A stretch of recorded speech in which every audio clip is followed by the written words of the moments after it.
মুহাম্মদ নাকি এক রাতে মক্কা থেকে বাইতুল মাকদাস গেছে, যা বর্তমানে 1 মাসের দূরত্ব, ওখান থেকে 7 আসমান উপরে গিয়েছে, আবার ফেরতও চলে আসে। বাইতুল মাকদাস যাইতে যে 1 মাস লাগে, আসতে 12 মাস লাগে, এখানে 2 মাস, আবার 7 আসমান উপরে গিয়েছে।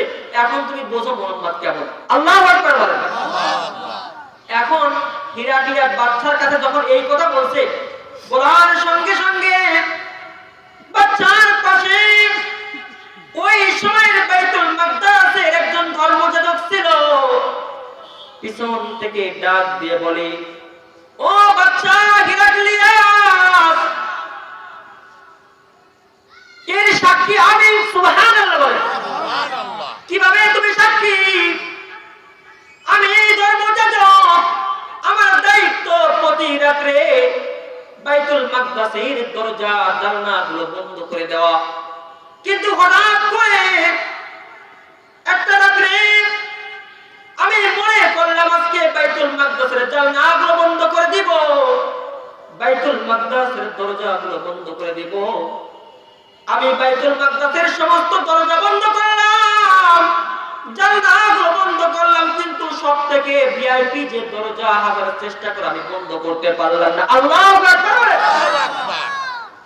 আমি অনেক চেষ্টা করলাম, কি রে কি হলো, আজকে দরজা কি খোলা থাকবে?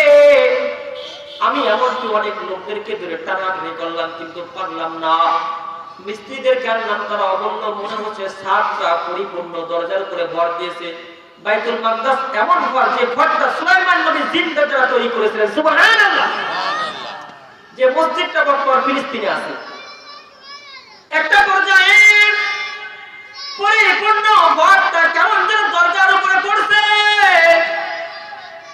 আমি মিস্ত্রিদেরকে বললাম, এখন কি করা যায়? মিস্ত্রিরা বলল, সকালবেলা দেখতে হবে, রাত্রে আমরা কিছু করতে পারবো না। যখন এইভাবে চলতেছিল, হঠাৎ করে সকলেই আশ্চর্য হয়ে গেল। উনি বললেন, আমি অনেক চেষ্টা করে দরজা বন্ধ করতে পারলাম না, দরজাটা খোলা রাখলাম। সকালবেলায় যখন আমি গেলাম, গিয়ে দেখলাম ওখানে একটা জায়গা আছে, ওখানে একটা ইট আছে, ইটটা পড়ে রয়েছে। শুধু তাই নয়, ওখানে আমি যে দরজা আছে, দরজা ধাক্কা দিলাম, দরজা ধাক্কা দিতে দেরি হলো, কিন্তু দরজাটা বন্ধ হতে দেরি হলো না। সুবহানাল্লাহ। আজকে যখন